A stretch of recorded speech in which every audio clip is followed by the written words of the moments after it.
Welcome back to the Girl Power Alliance podcast.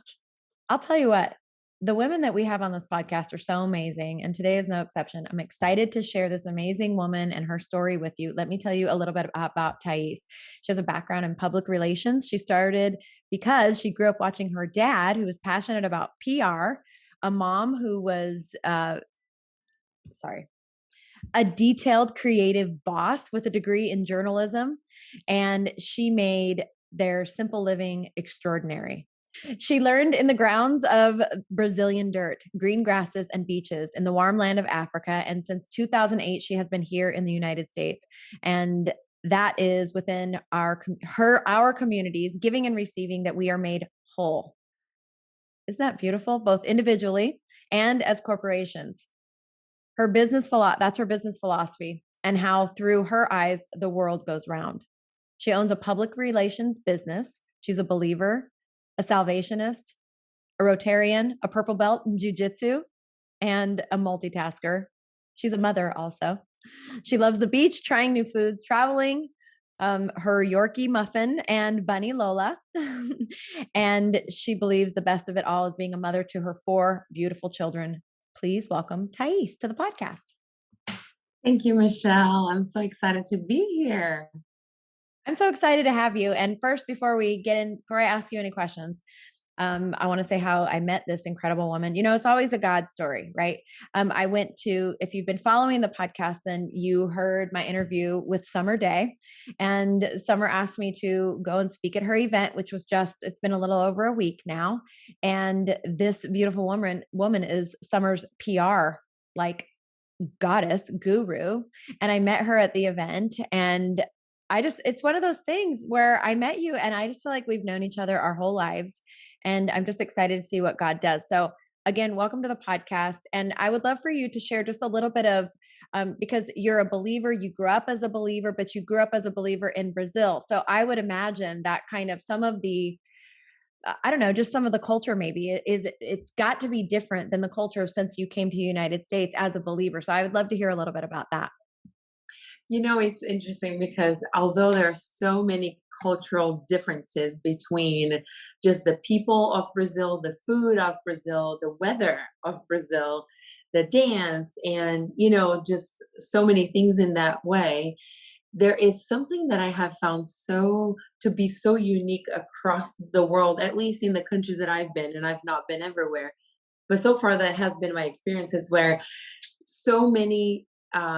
in so many places that I have been, whenever you are amongst believers, there's just something that's so much bigger than the culture and bigger than what one or the other is accustomed to, bigger than food, bigger than language, and that is the Lord. And it's been incredible. And I even if we compare, I think the 3 most extreme places I've been, I think the 3, if we were to compare, would be maybe like Brazil, Mozambique, Africa, and then like Fiji, the Fijian Islands, and then here in the US.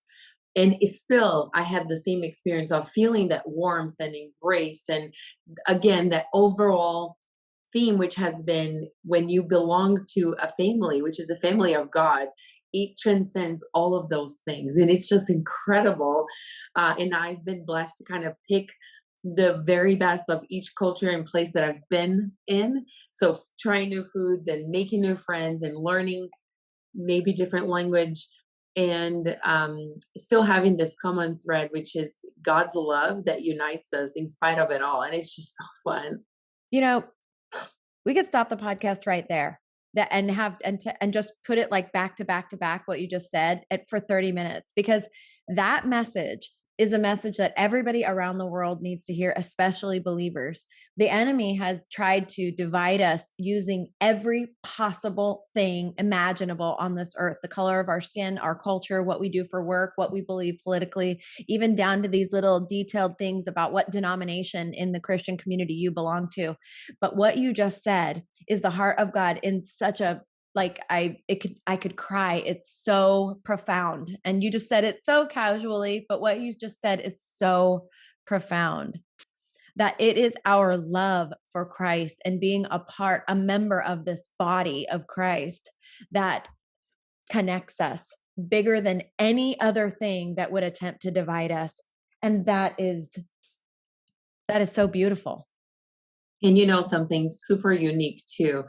I'm a sixth generation Salvationist. That meant, before my great grandparents and grandparents and parents, they have all been in the Salvation Army. And one of the things that I have, I don't want to say just learned and grown to love, because it's always been part of who I am. But because I grew up in it. It's so clear, and it's been a blessing to me to experience some of the Salvation Army, their social services around the world. It's so funny because I used to joke and say, people in marketing would say, well, Salvation Army can say they do the most good, as almost it's doing the bestest of everybody else. But no, the real message there is that the Salvation Army does a good to address the biggest need in a community. So when you say the most good, it's because it's addressing the biggest need, the greatest need, not because it's the very best. But on that note, and talking about the body of believers in different places, looking at some charity or some of their social services around the world that serve without discrimination in Jesus' name, regardless of anyone's life choices. I think that is what really has shaped me, really. Because, I remember it from places where I mentioned to you last week where, they had a home for children who are orphans, and all they wanted was to recruit people to hold the babies so that they could feel held and loved. And there's so many researches regarding the human touch, or, clinics where they were providing medicine and vitamins and things for those who are living with HIV and AIDS, and just, after school programs and homes for the elderly, schools, elementary schools.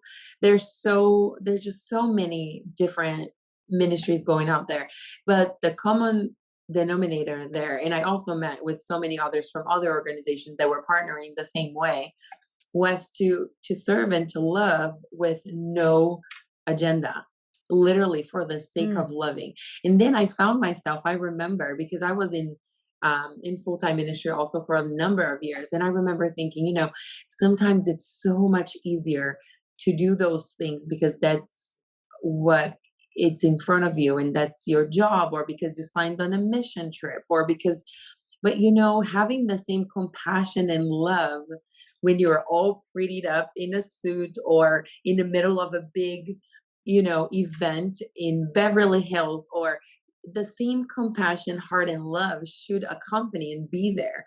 And I remember many times when I was, out of ministry in different settings in business, really thinking to myself, okay, I love the Lord. I am a believer. I am to do and to serve in the same way where the Lord has planted me. And so I remember looking around and just observing how life was done and dealt and lived out of the mission field. And then it was very clear to me after some thought and prayer that God was telling me, Thais, this is your mission field, and everyone's mission field is where I have planted the soles of their feet. That's their mission field. And so loving and serving with no discrimination and really going the extra mile. But why would you do that, Thais? You don't have to, or to someone else. Well, because that's what we should do. And when we talk, about how do we want the world to really know who we are? How do we want to share God's love and our faith in a way that's not our agenda, it's not our rules, it's not like do this, do not do that, do that. But in the Bible tells us the answer, and they will know us by our love. Yeah. And it has been such a great reminder to me in all the things, being a room parent at school, leading my own business, serving those who are my clients, and then encounters with others, and just all the things. And, none of these things I haven't, I said these things, but they're not rules. They're not a building. They're not this or they're not that. It's just literally living fully the life that God has given me, which is just one, with the constant reminder that to love Him is to love others. And when I love others, I'm loving Him. And they, whomever they are, will know that we are God's for real when they look at our love. Nothing else. Nothing else. That verse is right here on my wall. John 13, verse 35. By this, all men will know that you are my disciples if you have love for one another. It's literally one of my favorites. It's how I want to live. And I think it is the true, like, tangible thing that people that are not believers can feel and see when they interact with somebody like you, is how we love. And we get it, we as believers, the body, the big C church, we get it wrong a lot. Yeah. Such a great reminder. Yes. You're so remarkable. It's obvious that you have these amazing parents who live in Chile, Yes. and they are, I don't want to say trapped in Chile, but they can't leave and you can't go in. So you've been separated because of all the crazy quarantines and stuff. I know that that has to be hard on you. It's obvious that they have really, really impacted you. And I would imagine how you parent as well. Oh, trying to remember all the good stuff that my parents left me. Yeah. I mean, it's a whole different world because they're growing up completely different than you did, right? Yeah. And I remember going back to Brazil with all four of them thinking, I really wished for them to love the culture and love the food and embrace the people and be okay with all the hugs and, constant Brazilian is over. And they were just fine. As a matter of fact, one of my daughters, she's like, my dream is to live in Brazil. Of Oh, course, all that she's remembering when she says that is like vacation all the time and just being fed 24/7 and being held in beach, beach, beach. So, well, life is not just vacation, but yes, they have such deep love for that land. And they do speak Portuguese, not as fluent as I would wish, which is totally my fault for not speaking so much with them. But yeah, and even in small ways, any time that they now growing up have little, struggles with their own faith and having to make their own choices. As a mom, it has been really the greatest joy of my life to see them wrestling through it, not just accepting because it's what yeah. I said or parents and grandparents. No, no, no, but really rationalizing, thinking, and adding their faith to get through things. That really has been a great, great joy to me. And, they did they were born in a setting that was different than mine, but it has been my hope since the beginning that they would have these hearts and they'd be like little humans that would be mission minded. So anytime that I have a chance, I take them on trips with me, even if close or far. We love traveling and they have experienced a lot of the world already, which I'm so grateful for. And it's definitely helped them to have a, a more wide vision of the world. And differences are never something that should divide us, never, but it should be something we are curious about. We should celebrate and we should learn. I remember when they were little, um I was pregnant with my son or my third daughter, and we went to Hawaii. And my oldest two, or maybe three, I think I had the three girls, was pregnant with the boy. So many. um, we went to a church that had like a hula ministry. Right after we were done with church, they had like hula dance. And oh my goodness, the girls were just so fascinated. The instructor and the little girls and teenagers that were in the class, they would just move like the ocean. It was so beautiful. And we talked about worship, and ways of worship and, hands up, hands to receive, just a posture when you kneel and what all of that means. And so when you see somebody like adoring the Lord and worshiping Him with their whole body, it was just so beautiful to me. So that was one of the things that the girls will never forget. And they constantly talk about it, how in different cultures, there are different dances and we can worship in different ways.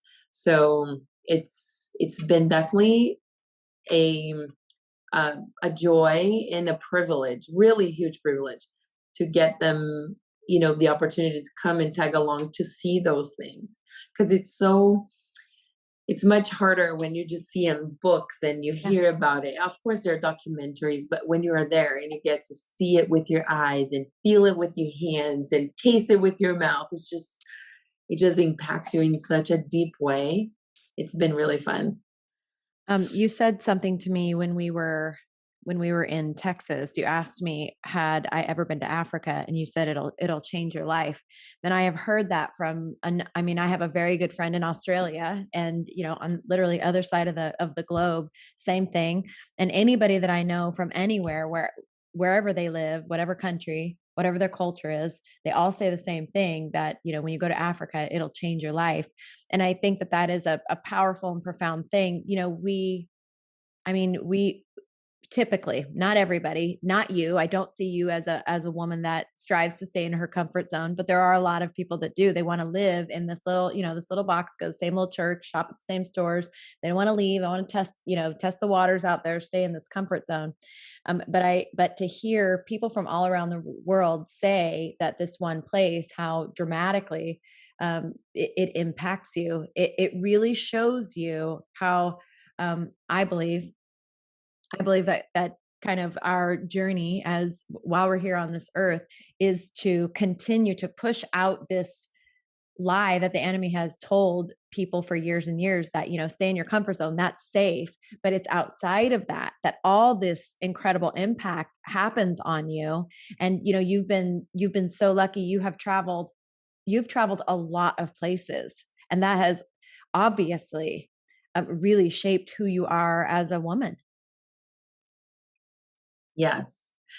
I remember as soon as I got to Mozambique, my parents were leading a meeting, and they had been the leaders of the Salvation Army in that area.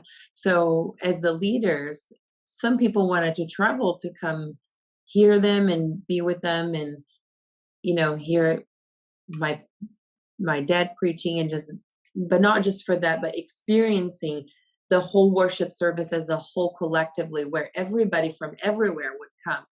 And I remember sitting there one night. It was, I think, the 2 nights before the event. And then, nobody was around. It was just quiet. And then we went to sleep. We were in a village, so we were hosted by the local pastor. So we went to sleep. And then all of a sudden, slowly, you can hear like people kind of coming. And I remember thinking, oh, maybe, I don't know, maybe people are traveling, and just like a mass of people moving by. And all of a sudden, it was pitch black outside. It was like probably 11 p.m., midnight. Then we peek outside, because I mean, you start hearing more and more and more and more people. And all of a sudden, I thought, I think they're singing. So we all come out, just like hundreds of people on foot walking. And then we asked them, how long have you been walking? What, 3 days, 4 days, singing their way to the church service to be there and gather together in Jesus' name. Wow. I looked at that, and then it was the 2 nights before. It never stopped until the day off. So people were just coming and coming and coming from all over. And, little babies on their backs with the, wrapped, and buckets on their head because they needed food for the next couple of days. And wherever they came, it was kind of like the parking lot. Well, there was no parking, but imagine it's a parking lot of the church. And they would just like put their stuff down, make it comfortable for their family. That's somebody dug a hole for bathroom, and that they're perfectly fine. Then we went to the service, and talk about comfort zone. 1 hour goes, 2 hour goes, 3 hour goes, 6 hours. The offering time, they wanted the work of the Lord to keep alive and come. There was no electricity. I will find a picture of that church for you. Yeah. just dancing their way to over the front to give whatever they had. And if they didn't, I remember they would come and tell the good news. They would come, and that was their offering. Mm. They would come dancing and share what did the Lord did for every person. What did the Lord do for them? Every person had a smile. Every person was so full of gratitude. Girl, they could sit there and talk for hours of all the things that they didn't have, or all the things that they would like to have, or all the things that were wrong. There had been a recent hurricane where even the little they had, they lost. We didn't hear of any of it.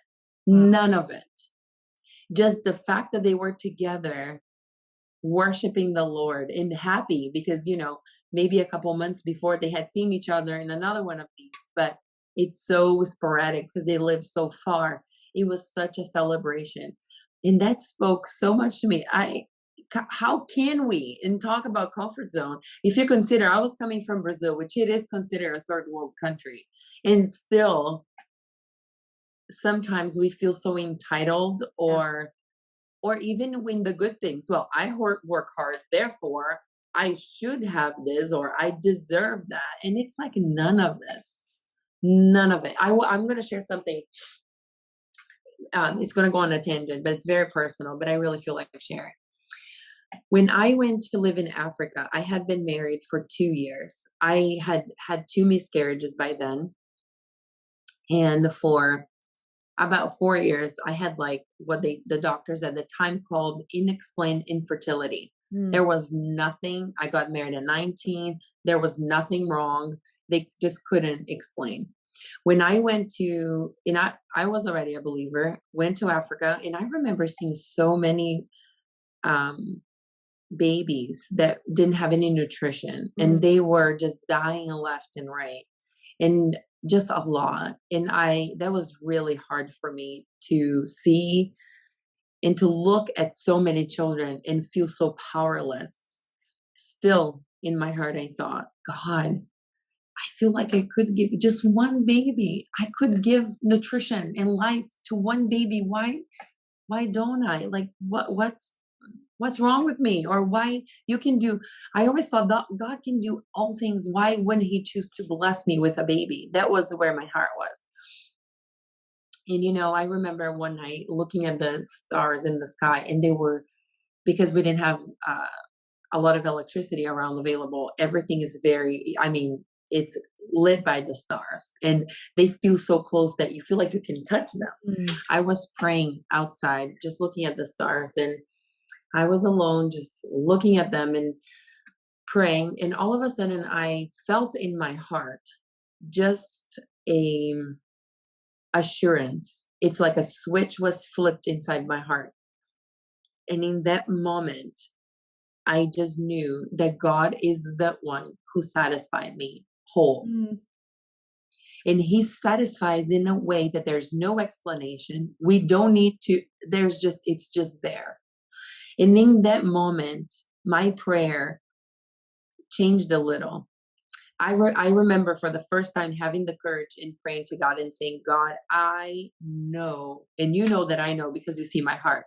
I know now in this moment that you satisfy me so much and so full that there is nothing that would satisfy in the same way.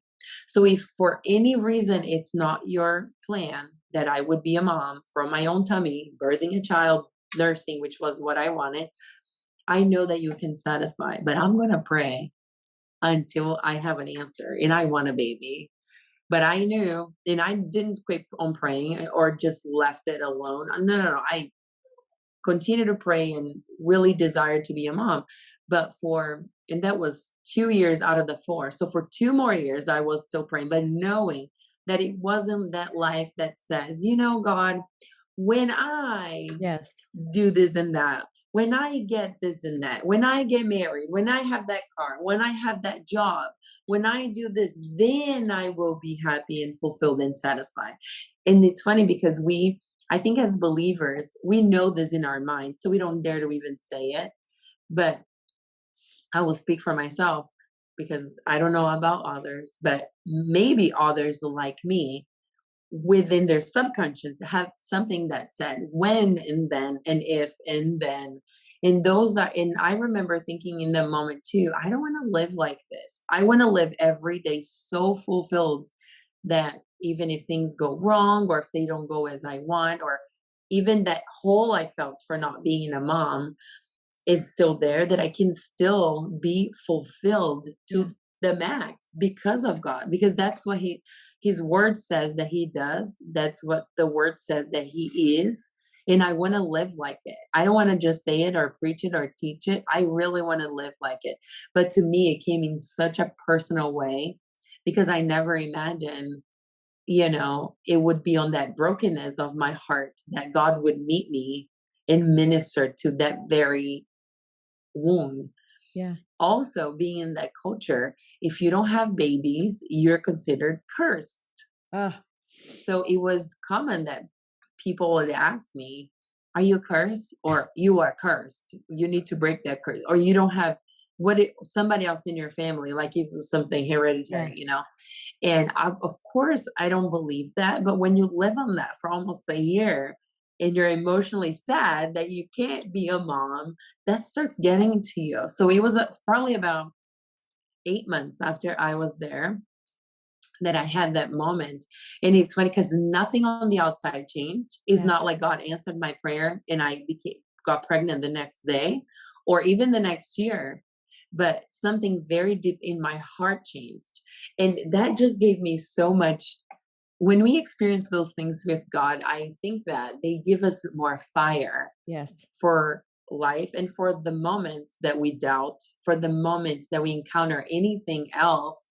It might be something different, but that we face the challenges and circumstances that we think, well, I'm praying for something or waiting for something, or I desire something so much and it's not happening, to not get caught up in that, but that fire to pursue through and say, God is a big God and he can do all things.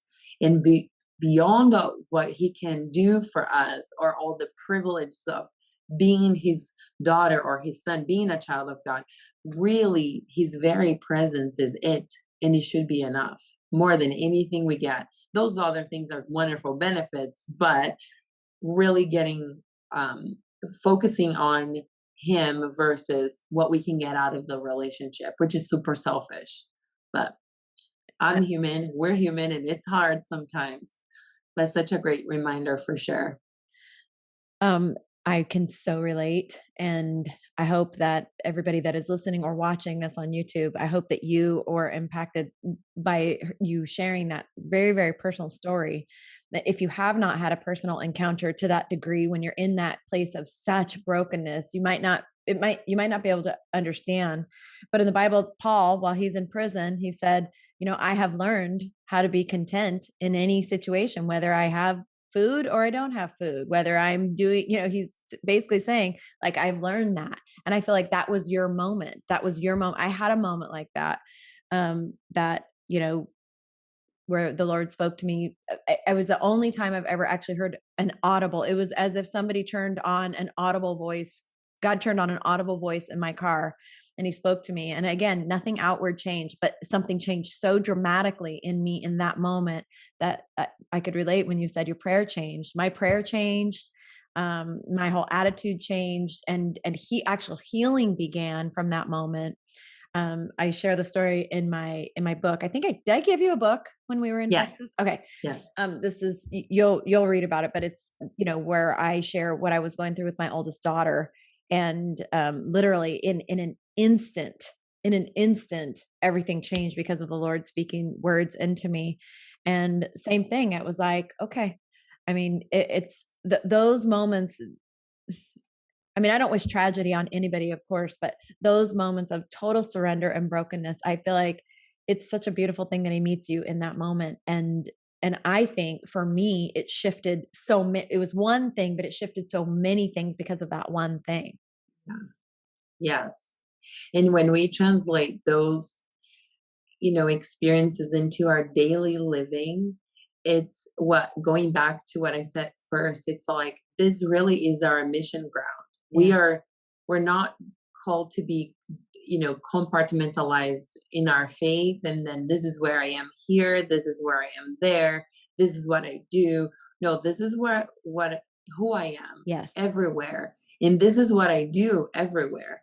And sometimes it's hard, and everybody has a different journey where we learn to be confident in our faith and respectful and loving, because you can be all three things at once. Mm-hmm. And then I really have seen how God has blessed me with my, clients, my business, and the circle of friendship I have, where there's not one person that doesn't know where I stand, yet they know that just because some of them might not stand where I stand, that there's such deep love and respect equally to someone else that shares the same faith. Because it's not about, that's the choice I have made for myself. And for me, as I said, people will know who we are and whose we are by our love, and just trust that God will open the doors that only he can open. He will do the things that only he can do. He doesn't need me as, I don't know, like a judge assistant Yeah. or a strategist or Yeah. PR. He doesn't need me for any of that. So really remembering, and you said something really important, where maybe the enemy would keep us hostage in this comfort zone. Sometimes not getting out will mean not achieving your full potential. And we all agree across the board and believe that that's so true for business. It's so true for, partnerships. You're never going to get a business partner if you don't ask, if you don't venture or sell a product. You already have the no, but there's a chance for a yes moving forward and going forth. And nobody wants to do that in business and be so stagnant. So why would we do that to faith, or even emotionally, getting involved with different relationships and in breaking that barrier? One exercise I heard of a company doing, this is a company from Texas, and they do this beautiful glass door walls. So they turn any door into any wall into this massive doors, and you can choose how it opens. But I was researching one for my own home, and I looked up the Instagram of a couple of different companies, and this one in particular, it stood out to me because I saw almost like once or twice a month that all of the employees would go and serve meals in the soup kitchen. Mm. So I called these people up and I said, "Hey, I'm interested in the doors. I'd love a quote. I'll send you measurements and stuff later." I got their email address, but I have one question. I could have done that through the website, but I wanted to ask the question. I said, "I saw these community involvement, activities that you have. Can you tell me about it?" He said, "Oh yeah. When we moved to a new location, we found out that right by our new warehouse, there's this soup kitchen. And then I told my wife," he was from Texas, "I told my wife that, what if we got involved and we served? Because that just takes it takes nothing. It takes 3 hours of our day." And I remember thinking to myself, do you even hear yourself? I mean, 3 hours of your day, he's talking about it like it's nothing. If you put everything into perspective, it really is nothing. But if you tell any business person, if they would give up 2 times a month, 3 hours of their day to stand and serve meals to strangers in somewhere, whatever, that they don't know, and they have no business intentions with that, I mean, who would do that? It's so rare. And I remember in that moment thinking, yeah, that's what we need more of in the whole world, Yep. is the loving with no agenda. And that was for them, like a business decision, because they were the owners. I got the owner on the phone. I think it was just luck on that day. And he's like, "Oh yeah, and all of our employees," and that's like paid work time. They Oh, just go, and every single one of them, unless they really don't want to, but everybody loves to. And sometimes it's hard. We need to take them out of there because they get on talking with the yeah. people that we're serving, and they just, but Also, he said that once they started getting to know everybody, that the organization told them that they could sit down and eat after everybody had been fed. So that's why it started at 1 hour, and then it's 3 hours, because now they serve everyone and they sit and share a meal. And I mean, that was so beautiful. And it shows us that we can do so much good showing genuine, real love anywhere, right? It's just, there's so many other creative ways, there's so many opportunities. And I hope that that story encourages, you know, those who are listening to us today, because it really encouraged me. I was like, yes, we need more businesses that think that Yes. way. Yes. So cool.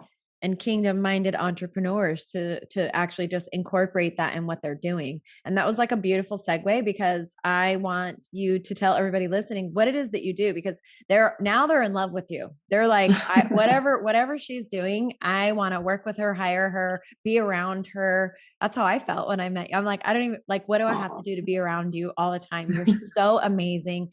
You have such a um you can see this mantra that you live by, love without an agenda, and they will be known by their love. You exude it. So I would love for you to tell everybody what you do, how they can work with you, and they're going to be like me. Like, Oh, thank you. I feel the be same way my about you. friend. I own a public relations agency. It's Eliasen.com is my website. And our niche is brand recognition and awareness. So basically is to get your existing brand, and elevate it to a point where it is known, it is trusted, so that whatever service or product you sell has more credibility than before you worked with us. So that's mainly what we do. And we're really tagging for 2022, we have a couple openings for corporations. And I think the beautiful thing about coming into this world is where we always share about being so authentic and genuine. I believe that everyone has something to offer. And as you read a little bit of my bio, it is giving and receiving that the world goes round. It's not just taking, taking, taking, or just giving, giving, giving. Everybody needs both. And I heard a long time ago somebody saying, like, you have two hands, one to give and one to receive. But it's kind of true, because you will have a product or a service that somebody needs 100%, and you have needs that have to be fulfilled by others. So personally, emotionally, physically, emotionally, I mean, financially, in business, in every single way in life, it is giving and receiving that the world goes round. So serving in this very specific way has been my joy, where we really focus on the uniqueness and what is that you have to give and to offer for your target audience, that you can share that in the most effective way that they will see it clearly, that this is something that will address to their needs. And what are the partnerships that you can do so that you can give? There's always philanthropic endeavors for every single one of my clients monthly. And it's funny, because I never had to twist anybody's arm for that. I found out through a client, she was already doing this before, and I loved it. Around the South Bay of California, we have these community fridges. All you have to do is stock it. You can bring 1 pack of water, you can bring meat, you can whatever, just drop it by, and that's open for those that need to just open and take it. Wow. And it works. And this is community helping community. So there's always something we can do. And that's also always emphasized to my clients. And thank God they have been very graciously recipients and approved all of these endeavors. But really highlighting what is your uniqueness and how have you crafted your business. And for the majority of my clients are entrepreneurs, so it's a lot revolving around them. But even those who are not, it's not personal brand or not with their name involved, they still own businesses or corporations that their heart beats there. So what are your uniqueness within your own self, and then what your goals in creating that business. And because they are entrepreneurs, there's such a passion that wants to go further and serve better Yeah. and, be great listeners and learners of anything that's good. So a lot of partnerships are also great for just furthering whatever is the mission of your business. And that's what I do. And I would love to chat with anyone that would be interested in my work.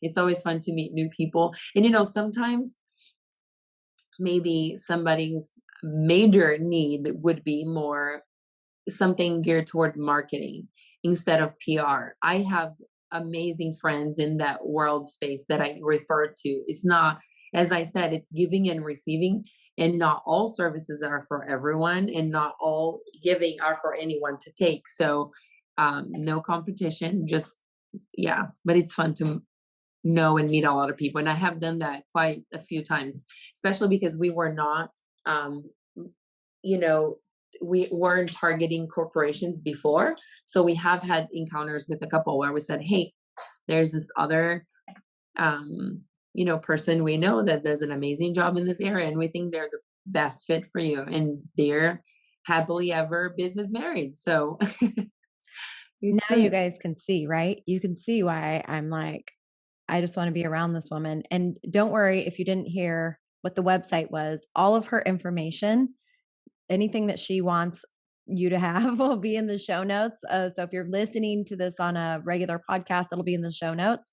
If you're watching this on the YouTube channel, it'll be right below the video and the details about this video. And I know that you'll be blessed. I mean, just being around you for those couple days, I was totally blessed. I'm like, what do I need to do to just be around you and like have you wash over me with all of your grace, your knowledge, all of your just your outlook on life, and you're having an impact. I just want you to know that. I think sometimes we get, you're a mom and you're running a business and you're traveling, you're doing all these things. We get very caught up in the stuff that we're doing. And I just want you to know you are having an impact. Just who you are as a human being is having an impact. And, I know that God's just going to bless you in tremendous ways, both in your personal life, with your family, and in your business. And I'm just so happy that I got to connect with you. Thank you, Michelle. I feel the same way, and I cannot wait to continue to hear. I'm so grateful that you are sharing these stories, because sometimes you know that there are people who are believers and they're running their lives and doing business, but you're like, where do I find them and how is it? And it is within those stories that we are blessed to know that there are others on the same boat, rowing the boat with you. And even learning from, I am very blessed when I hear people share their experiences with God, regardless of what area. But when we talk about business, when you see miracles and, strategy and vision, and because it's much easier and common to hear about those things within the church setting, right? In mission conferences and the mission field. But when we really talk about it, and up to not long ago, we couldn't even talk about our faith in our workplace. And I do know that some still Right. can't. And that's when I say, become an entrepreneur, be your own boss, and you That's can do right. it. But yeah, I'm very blessed to hear of all of those stories. Thank you for sharing them on your podcast. And it's a privilege of mine to be here, to be one of your guests. Thank you. You're amazing. I'm sure this won't be the last time you hear from her. If I have my way, she'll be around. You'll be seeing her a lot. I thank you for what you're doing, and thank you for being on our podcast today. Thank you.